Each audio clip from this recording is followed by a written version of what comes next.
Ilan Berman, an expert on regional security in the Middle East, Central Asia, and the Russian Federation, is Senior Vice President of the American Foreign Policy Council. He has consulted for the CIA, the Departments of State and Defense, and has provided assistance on foreign policy and national security issues to a range of governmental agencies and congressional offices. A frequent writer and commentator, Ilan has written for The Wall Street Journal, Foreign Affairs, and The New York Times, among many other publications. He is also the author of 5 books, as well as the editor of 6, including Wars of Ideas, Theology, Interpretation, and Power in the Muslim World, and most recently, Challenging Moscow's Message, Russian Disinformation and the Western Response. Joining Ilan is award-winning journalist and author Nadine Epstein. Nadine has been editor-in-chief and CEO of Moment Magazine since 2004 and is the founder and executive director of the Center for Creative Change. Please welcome Ilan Berman and Nadine Epstein. So glad to have you with us today, Ilan Berman, to have this conversation about what's going on in Syria right now. And so much is going on in Syria. So there's so much to talk about. Let's start with, you've been following Syria for years, as well as Russia and Iran and the whole region. But let's start with, hey, what happened? 2 weeks ago, nobody was paying any attention to Syria. And what happened in those last 2 weeks? Well, frankly, I think the answer is very simple. It's that nature abhors a vacuum. And what you've seen in the region over the last several weeks has been the creation of a strategic vacuum, thanks in very large part to Israel's northern front against Hezbollah in Lebanon, which has racked up some pretty stunning successes in a remarkably short period of time, including attrition of Hezbollah's rocket arsenal, the erosion of its high-level and mid-level cadres, the elimination of successive leaders, starting with Hassan Nasrallah, the Secretary General, and then Israeli direct action against the Islamic Republic of Iran on October 26th, which included strikes on Iran's ballistic missile production capabilities and also the elimination of Iran's air defense architecture. And what that managed to do was really showcase cracks in something that the Iranian regime had spent a generation building, this proxy network, this empire of influence throughout the region, of which Hamas is a critical node, Hezbollah is a critical node, but the Syrian regime is also a critical node. And it's useful to remember, although we've taken our eyes off the ball, that the Syrian Civil War has been going on for more than 10 years.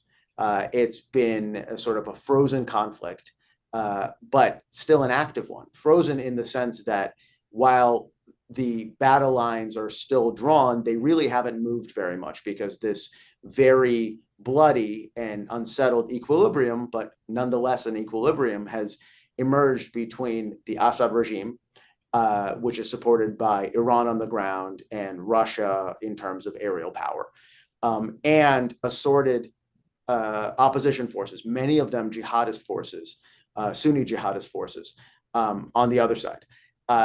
The Israeli successes in a battlefield sense, vis-a-vis Hezbollah, vis-a-vis Iran, really upset that status quo. It created empty political space that the Syrian rebels, the Syrian jihadist opponents of the Assad regime, were shrewd enough to step into, to seize the moment, to move against the Assad regime when one of its key patrons was weak, when Iran couldn't readily call upon reinforcements from Hezbollah to bolster the Assad regime.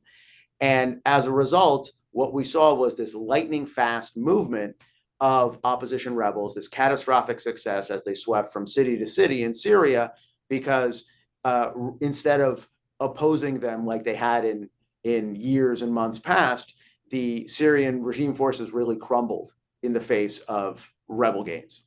And the Russians pulled up their ships and their planes and they left, and Iranians also left, right? Right. Well, the Russians haven't left completely, But you've clearly seen this retraction of power on the part of the Russians to the western coastline of Syria, to the airbase of Khmeimim, to the naval base of Tartus. These are the bastions of Russian military power. They're super important also because they actually sit at the very heart of the area of the country where the Alawite minority, the Islamic sect, the minority Islamic sect, of which Bashar al-Assad, the now deposed dictator, hailed from. And his father, yeah. And his father hailed from. And so Russia was effectively providing military cover for the minority Alawite regime of Bashar al-Assad.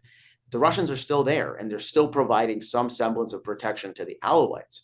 The question that comes next is, as HTS, Hayat Tahrir Al-Sham, the main jihadist group which is driving the opposition, as they consolidate their power, as they seize control of government functions, what do they do vis-a-vis the Alawites? Do they press their advantage? Do they push the Russians out? Do they persecute? Do they prosecute the Alawites? What comes next? And I think that chapter is still to be written. Well, let's pause for a second and talk about HTS itself. HTS is, I'm going to pronounce it, Hayat Tahrir Al-Sham, but you can pronounce it, properly pronounce it for us. And, good. Okay, good. And so there are all these different rebel groups. And why this particular group, and what is it? So Hayat Tahrir Al-Sham is, or was until just a few moments ago in geopolitical terms, an al-Qaeda affiliate. It has been proscribed by the US government since 2018.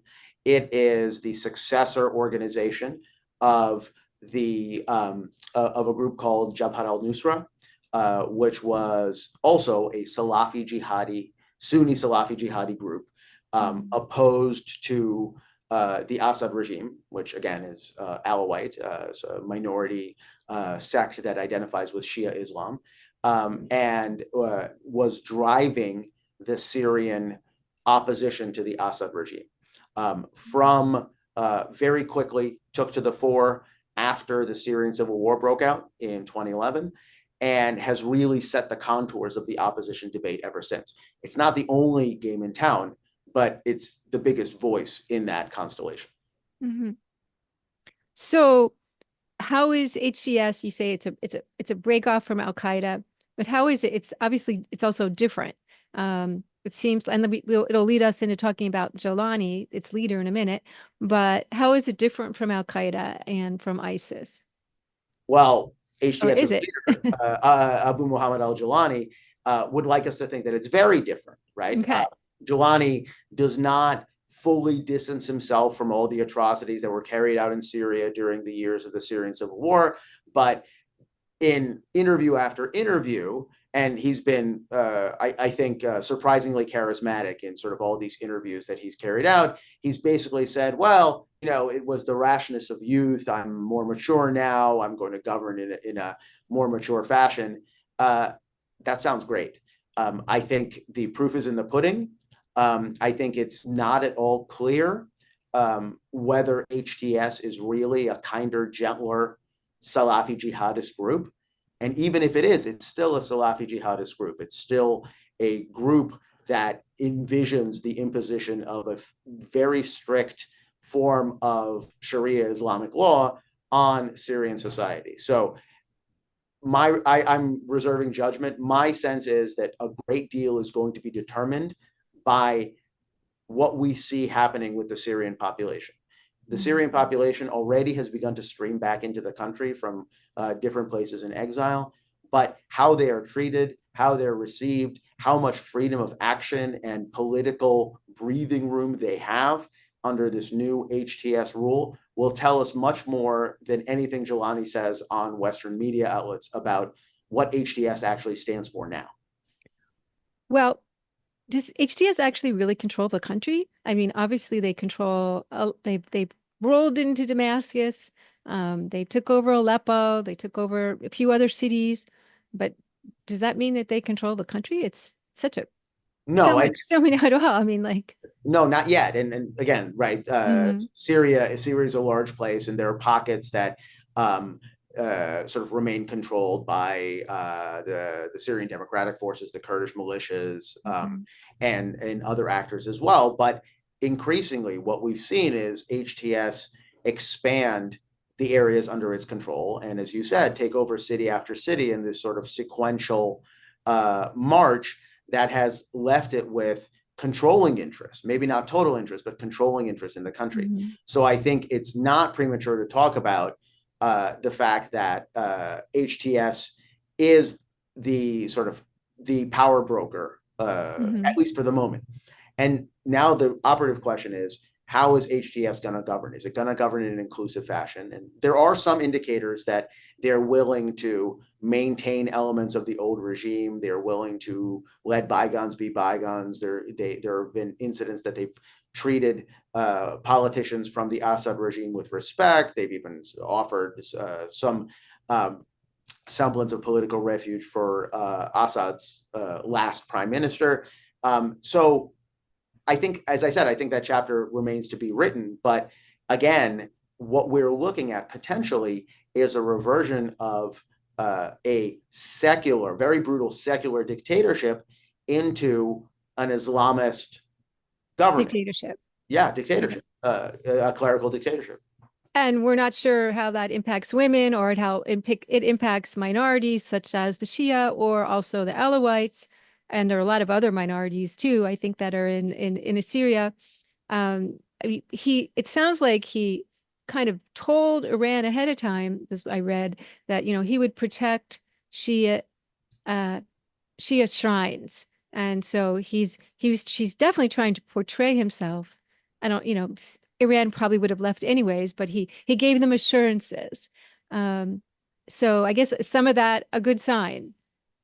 No, I think so. And part of that is frankly, it's very shrewd politicking, because what has happened on the ground over the last decade in Syria is that the Assad regime has remained in control, but it's only because the Russians controlled the air and they provided the air cover and air support, and the Iranians provided reinforcements on the ground. And part of that Iranian foot soldier incursion has also included a pretty significant contingent of Shiites, Iranian Shiite civilians that have entered the country, really begun to alter the demographic composition of the country in a real way. And that means that the Iranians have greater stakes in Syria than they did previously. It's not just about the regime, it's also about safeguarding Shia that now live in Syria. What you've seen is already, over the span of just a few days, Iranian media sources reporting that there's been an exodus of Shia from Syria, right? Which is a very good indicator that the Shia themselves don't feel like they're very secure. Despite all of these assurances that Gilani has given to Tehran, they don't feel very secure. They don't feel safe that they're going to stay. So this is to be determined as well. So we see these scenes of great celebration, but really nobody, even the Syrians, have no idea what's about to happen. No, I think that's right. And, there's this old Israeli saying, we wish success on all sides.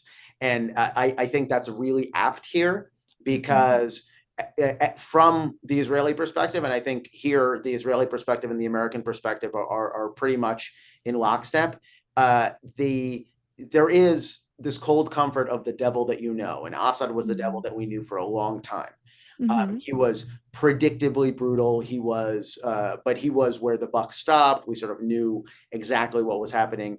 Right now, you have the potential for an equally odious regime, but of an indeterminate character. Yeah. And so there's a lot of trepidation here in Washington, but there's also a lot of trepidation in Jerusalem as well. I heard that people say that Austin Tice is still alive.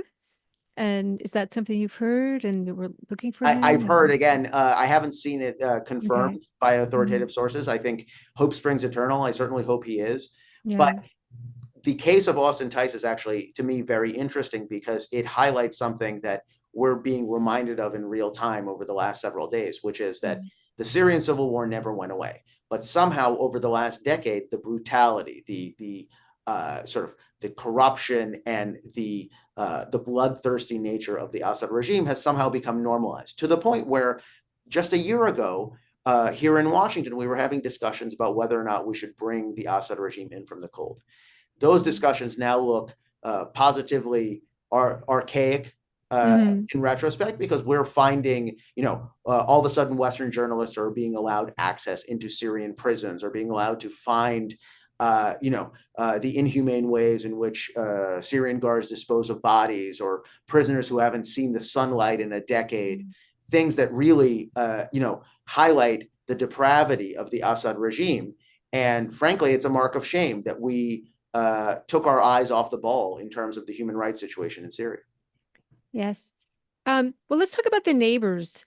And we've talked a little bit about Iran, but, I'm sure Jordan has closed its borders, and obviously Israel has actually gone into Syria, and we'll talk about Israel more in a second. I mean, are people concerned about, in some ways, are they concerned about refugees? Are they concerned about weapons coming in? Let's talk about Jordan for a second. How does this impact Jordan, which I find to be like this incredibly miraculous country, that it exists in such a stable way in the middle of everything? Well, it exists in a stable way in a very delicate balancing act. And one of the things that the Hashemite kingdom has been grappling with for a long time, for quite a few years now, has been the potential for internal destabilization as a result of what happens in Syria. So they've closed their border. It's not the first time they've closed their border to Syria. But there's real concern in Amman that very delicate political balance, because remember, internal demographics in Jordan, Jordanians are 70% Palestinian, right? The Jordanian state is 70% Palestinian.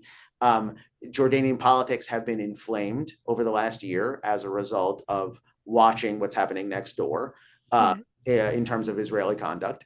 And again, we can argue the merits, but it's very clear that from the perception, at least of the Jordanian government, this is a tinderbox, and the last thing they need is another match that could potentially light it. And now they have, to their north, they have a situation where they really have to worry about not just about Israeli military action or about instability in the West Bank, but they have to worry about Sunni Salafi jihadism being reinvigorated on their northern front.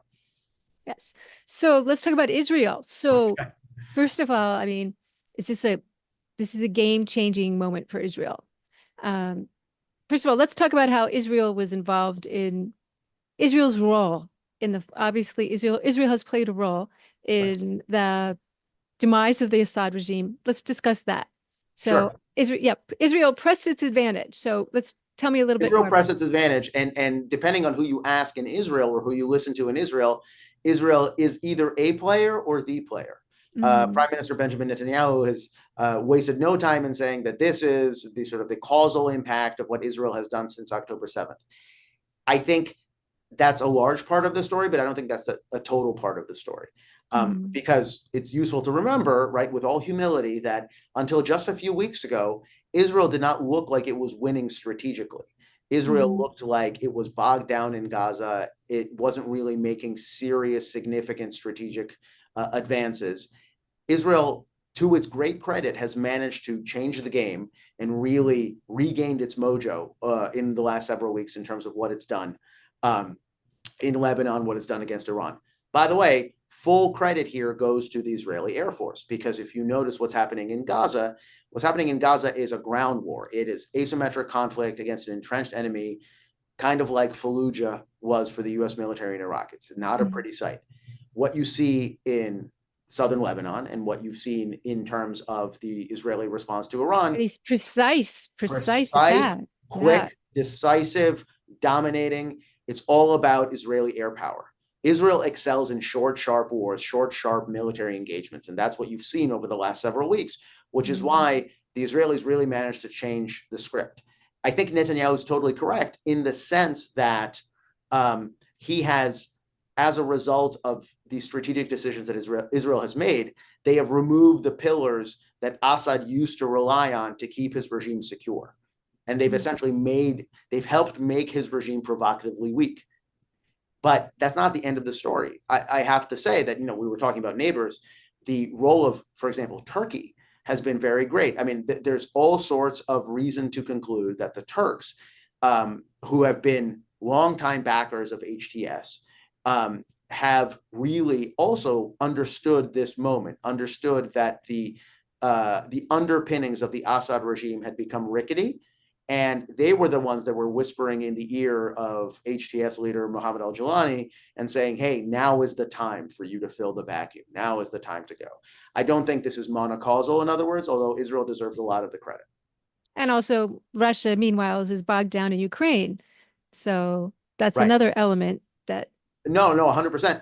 And that to me is one of the most interesting factors, because the Turkish-Russian relationship historically has been very adversarial. They fought something like 11 military wars over a millennia. But in recent years, the relations have been positively friendly. And yet, if you look at what Turkey has done vis-a-vis Russia, they've very clearly, very publicly taken an anti-Russian turn. They have talked about the fact that they support Ukraine and they support Ukraine's sovereignty, and Ukraine, they do not believe that Ukraine should make any compromise with Russia, on the one hand. And second of all, they have essentially goaded HTS into moving to Russia's great detriment in Syria, to the point where if you look on social media, you'll see Russian officials and Russian ideologues talking all about how they feel betrayed by the Turks, right? So there's a really significant geopolitical shift that's happening between Ankara and Moscow. Well, who's financing HTS? Well, this is a good question. Turkey is a big supporter. Qatar is also a big supporter. And again, right, the financial flows are a little bit murky. And I leave that up to, former finance analysts from the Treasury Department to walk you through the finances. But I can tell you that this group would not survive, let alone thrive, if it weren't for all these underpinnings from these external sources of support that have given it sustenance. That's not just given it sustenance, but given it the resources to regroup and rearm and really sort of take the offensive. So, well, let's talk about Israel now again, because since Assad fell, Israel went into a small part. First of all, there's been attacks on weapons areas, and you could tell us a little bit about that and what that is. But there's also been, moving into a small slice of Israel, of Syrian territory that's on the border. So, what has Israel been doing since Assad fell? So, to me, the Israeli strategy is very clear, right? Israel has, I think, allowed itself, before October 7th, allowed itself to become slightly cautiously optimistic about what was happening in the region. And October 7th was this big wake-up call about the permanence of anti-Israel sentiment in the region, the permanence of these harmful elements that are just waiting for the opportunity to strike at the Jewish state. And I think what you see Israel doing in Syria now is very much that. It's very much that glass half empty. Israeli politicians, if you talk to them, they very much hope that Jilani has indeed turned over a new leaf. But by the way, they'll be very quick to point out that in Arabic, his nom de guerre, al-Jilani, actually means of the Golan, right? So it's not like he's exactly hiding the ball in terms of territorial intent and territorial ambition. And the Israelis have stood so instructed. And so what you see Israel doing militarily, the Israeli military has moved modestly into Syrian territory. They've taken the Syrian side of Mount Hermon, right? So most people know the Israeli side as the place where Israelis go and try to ski very unartfully. But there's a Syrian side as well. And the military has gone over the mountain. They've they forward deployed on Mount Hermon, even beyond. And very significantly, they have attrited something like 75% of the legacy military arsenal of the Assad regime. Stockpiles, they've blown up suspected chemical weapon stockpiles, they've blown up missile stockpiles, they've blown up heavy artillery. The idea here is to assume the worst, to assume that HTS, if it gains enough strength, will actually have territorial ambitions on the Golan and even beyond, and to essentially preemptively remove from them the capabilities for them to actually act on those ambitions. And I think the next step, very logically, is that the Israelis are going to pull back, at least in part, although it may take some time. I think, they may stay for some time.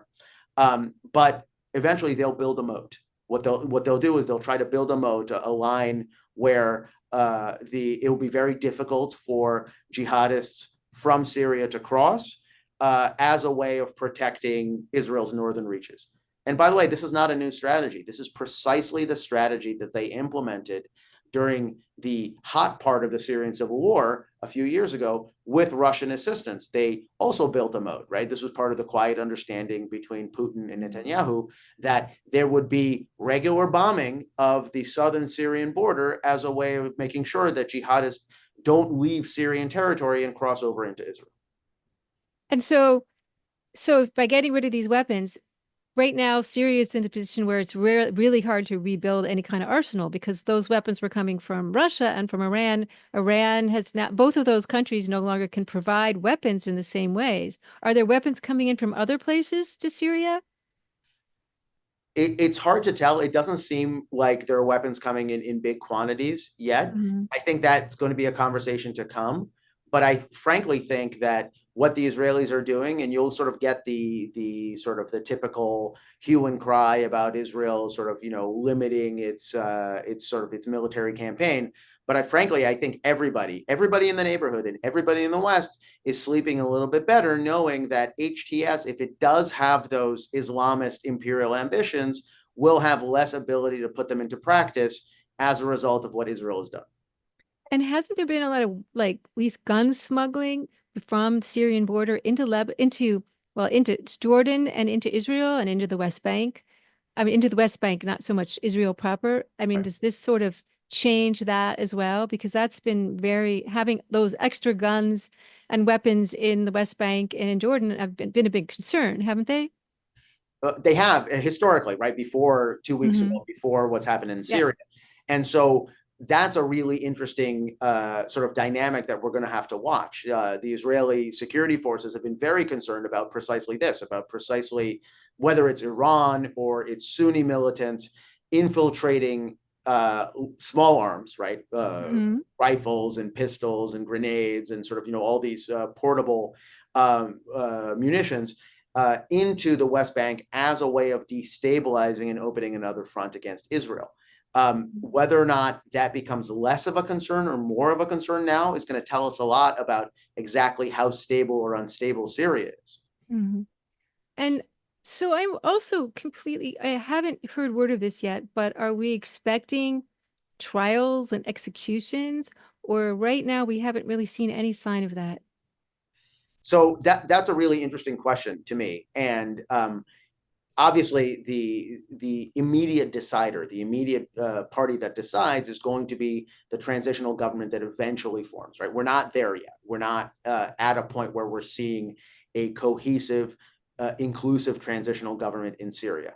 But there is going to, after effectively a generation of families being separated, of people being butchered, of these mass human rights atrocities, there has to be some level of accountability, right? And in historical terms, when you look at countries like countries in the former Soviet bloc that successfully weathered the transition from a totalitarian state, the ones that actually had those trials, that accountability, that lustration, and the ones that did it properly are the ones that are actually the best functioning today. So I think that's the case. I think this is coming, but I think it's going to have to be monitored very closely because very easily such a process can go off the rails. It can simply be about retribution. It can simply be about summary execution.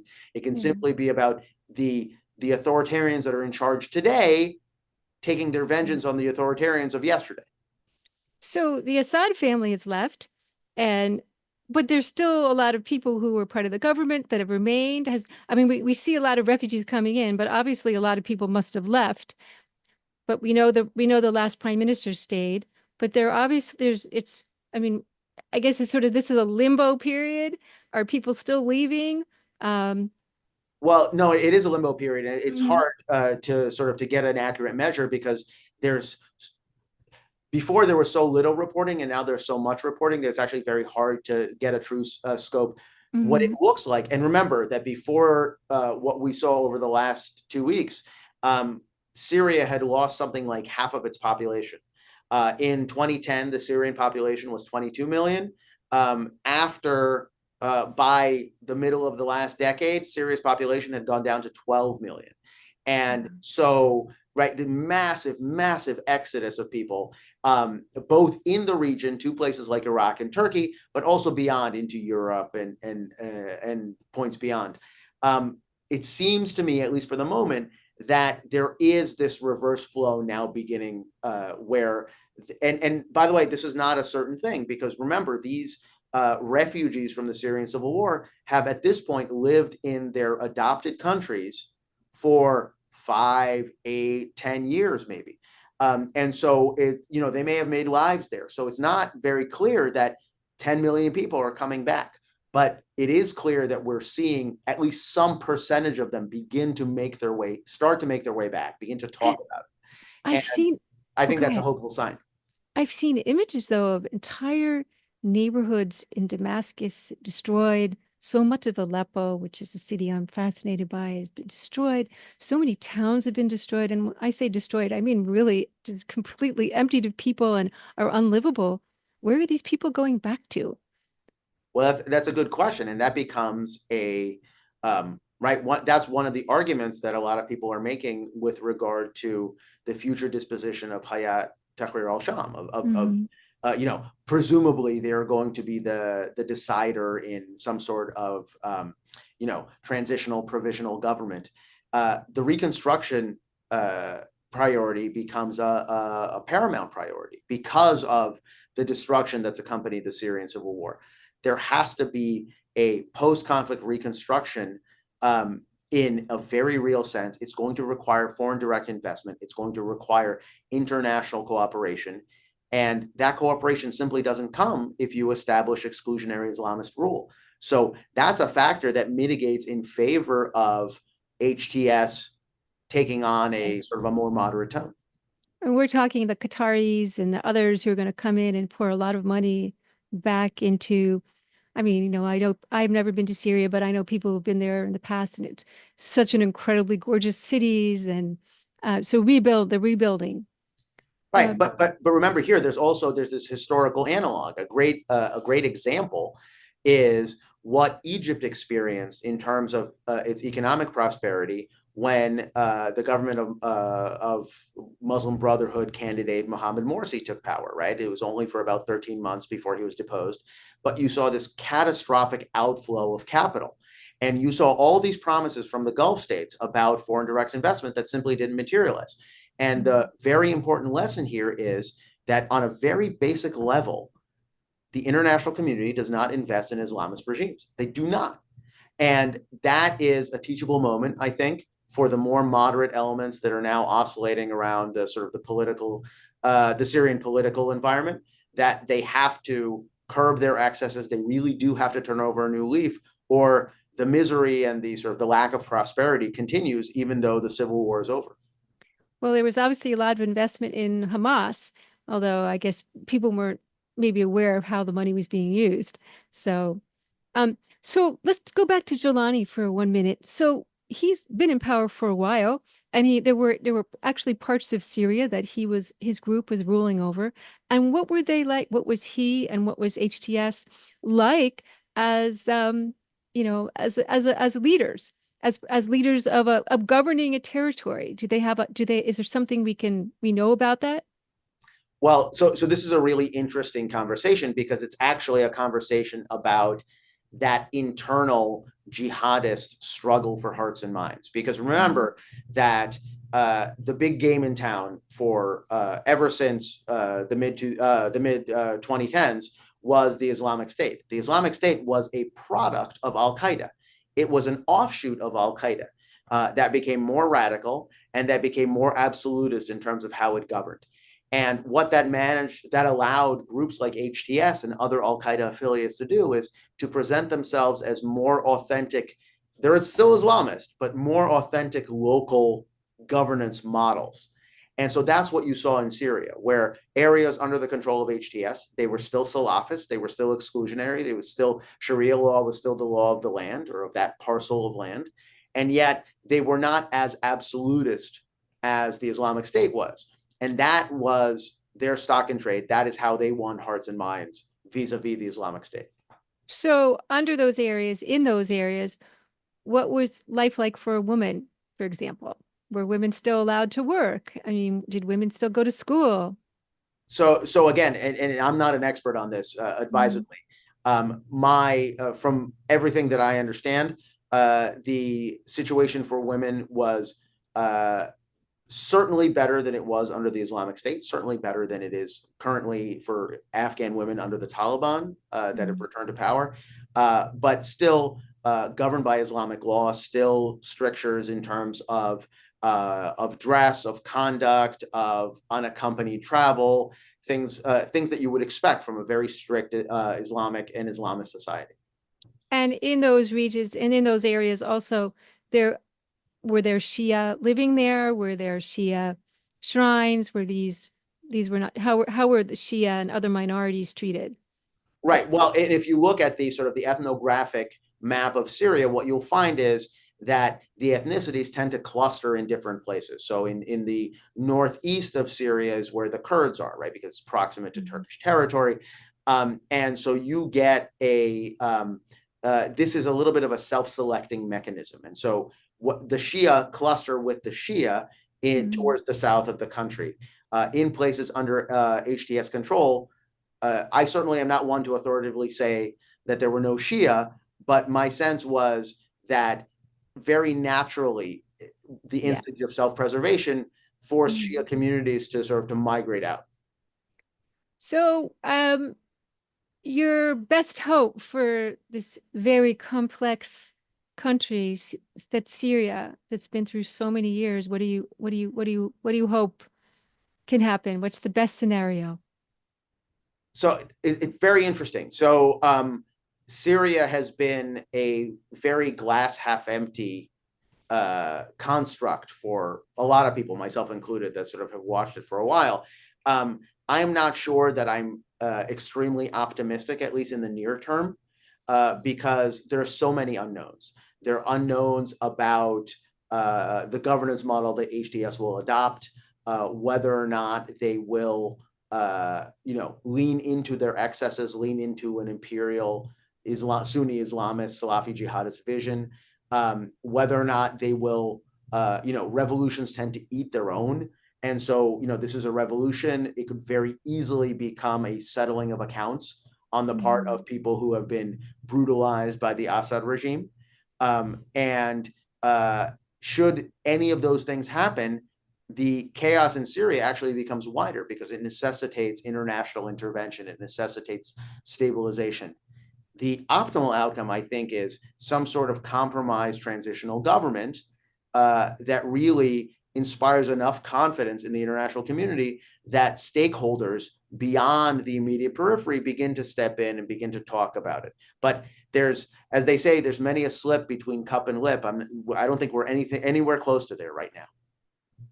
So, I just want to go back to, at one time, Syria was a very cosmopolitan, very mixed country, and Jews lived there. Many Jews in my family lived there for centuries. Sure. And, it's such a different country now, but is there a hope for that kind of, is there a hope for that in Syria someday? There's so many people I know who want to go back to travel to Syria. I mean, Syria has amazing history to the Jewish people. And I guess I'm also wondering, I guess they're really, of the tens and tens of thousands, the huge Jewish community that used to be there. I mean, hundreds of thousands of Jews that used to live there in Aleppo and in Syria, in Damascus and other cities. Are there any left? So it's a good question. If you listen to the BBC, they'll tell you that all the Jews have come back. That's decidedly not the case, right? Although there is this ingathering that's now beginning. But I think we have a long way to go for Jews to feel like they're safe enough to go back, especially because we haven't seen an authoritarian to democratic transition. in Syria. What we've actually seen is an authoritarian to authoritarian transition, at least for the moment, right? From a secular nationalist dictatorship to an Islamist one. And how that Islamist one takes shape, whether or not it can be mollified, it can be moderated, is going to tell us the answer to what you're asking, which is how receptive is Syria in the future going to be? I don't think any of that can be really determined in the near term. I think a lot depends on the pressure that the international community applies to HTS, the pressure that the international community applies on Turkey and Qatar to apply, in turn to apply on HTS, because they're the ones that have the ear of Jelani and his commanders. I think we have to wait and see. And, we've talked about a lot of countries, but we haven't mentioned Egypt or Saudi Arabia. And I was just wondering, before we wrap up, what's happening? How is Egypt eyeing this and seeing this? Well, it's interesting because there's no love lost, right? There's the historic ties between Egypt, right, a secular nationalist Egypt, and the Assad regime, right, the regime of the Assad father. But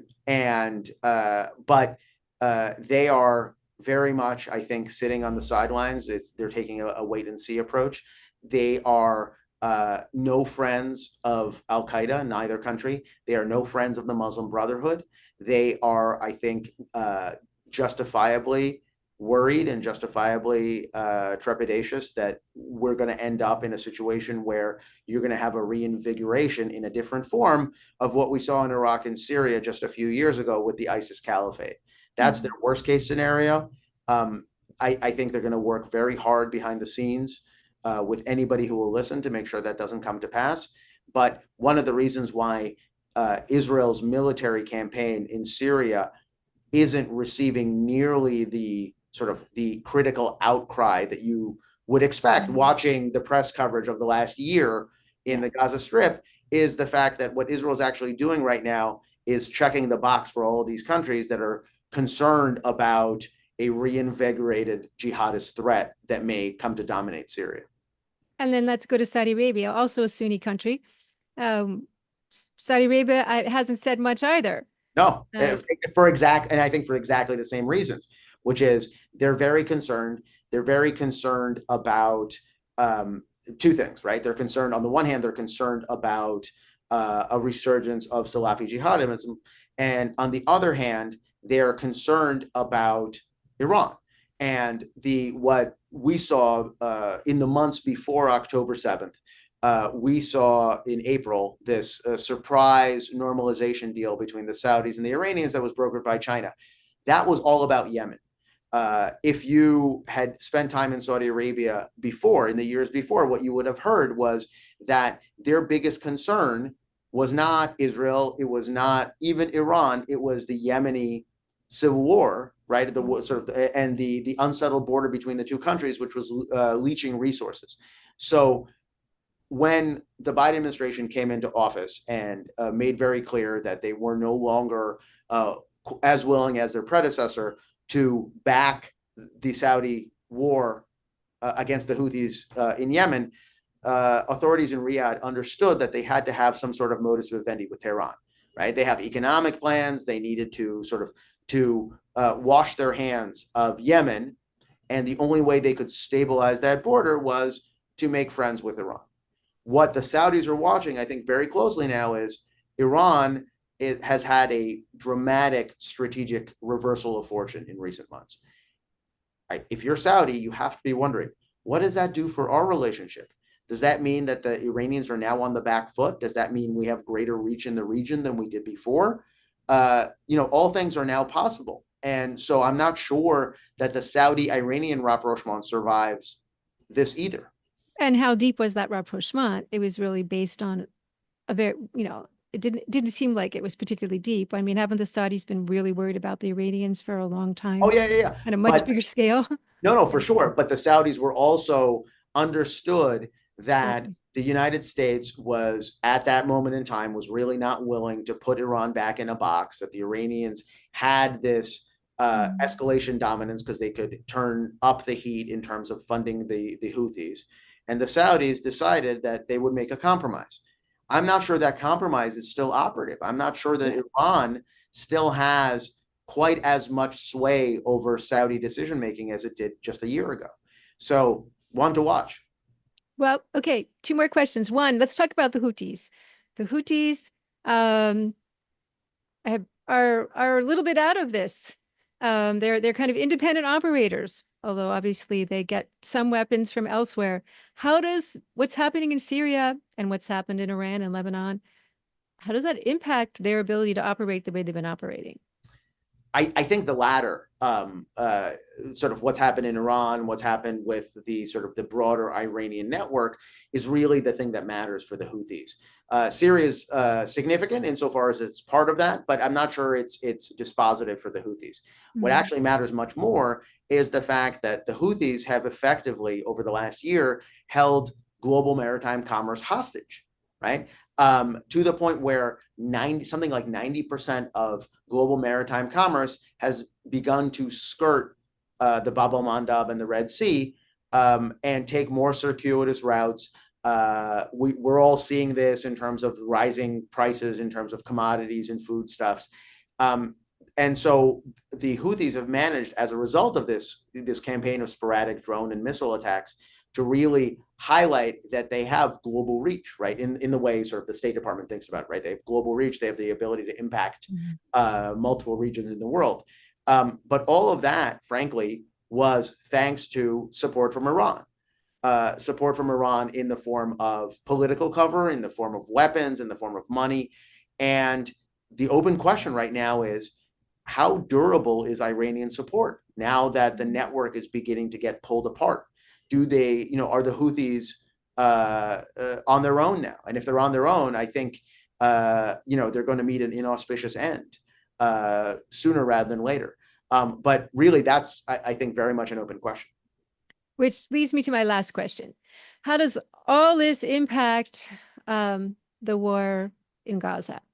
Suddenly, we're in a whole different ballgame. Tell us about this. Right. Well, no, and it strikes me that we've had this conversation for over a half hour, and we really haven't talked about the sort of the change of government that's coming here in Washington, right? But in the context of Gaza, I think that matters a lot.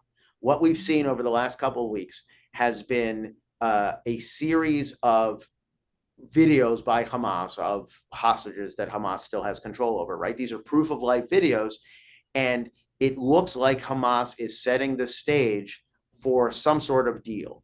Hamas is becoming more compliant.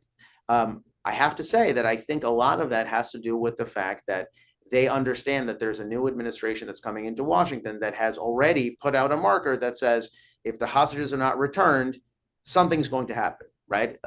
Trump has been sort of purposefully vague about what's going to happen. But I think if you're in the leadership of Hamas, if your goal is to survive, if your goal is to live to fight another day, you can imagine a scenario where Israel has less constraints in the future on it from the United States than it does now. And so it's in Hamas's interest to come to some sort of compromise in its favor. The inherent contradictions of Israel's war aims remain. Right? Israel has the aim of deposing Hamas and returning the hostages, and those objectives are in tension with one another, because if you're going to get rid of Hamas, if you're going to put Hamas out of business, they have no incentive to return the hostages, and vice versa. So that tension still remains, but I think that Hamas is demonstrating that they are more flexible now than they were before. So I think what you're going to see is, and you're beginning to see this in terms of the quickening pace of hostage diplomacy. So we'll have to see. I'm not sure that Israel is going to get everything that it wants in terms of a deal. I think Hamas may get a little of what it wants when the deal is finally ironed out. But I think the political headwinds or the wind is at the back of sort of those that are advocating for a deal. I think the headwinds have lessened a little bit. And a lot of it has to do with the change that's coming here in town, not over there. Well, let's talk about that change. So we have an incoming administration, a Trump administration with a completely different way of looking at these things, and a whole new team of people. And how is that impacting what's happening now? And what do you see happening in the next few months? Well, I think it remains to be seen, right? These are still early days, and we know what some of the government is going to look like, but I would argue we know much less, because not everybody who's been appointed is going to get confirmed by the Senate. And a lot of the people that are the actual implementers of the policy, at the assistant secretary level and below, have not been, right? There's been rumors, but they really haven't been selected yet. And the teams are not in the building. So I think a great deal remains to be written. And personnel is policy. I think in order to figure out the proper contours of what Trump is going to adopt as his policy towards the Middle East, we have to see who the people are. And we see some of them right now, but I would argue that the team is going to be much bigger, and that's going to tell us a lot as we move forward in time. So do you expect more movement with the Abrahamic Accords? Or is that too early to say? No, I think absolutely. This was a seminal achievement on the part of the Trump administration.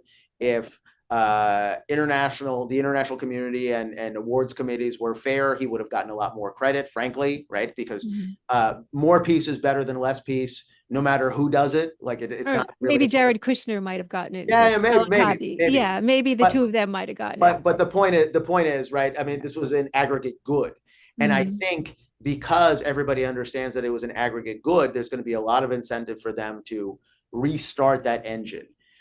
How that actually takes place, I think, remains to be seen, right? Before October 7th, there was a lot of conversation about how the Saudis were next in line to normalize with Israel.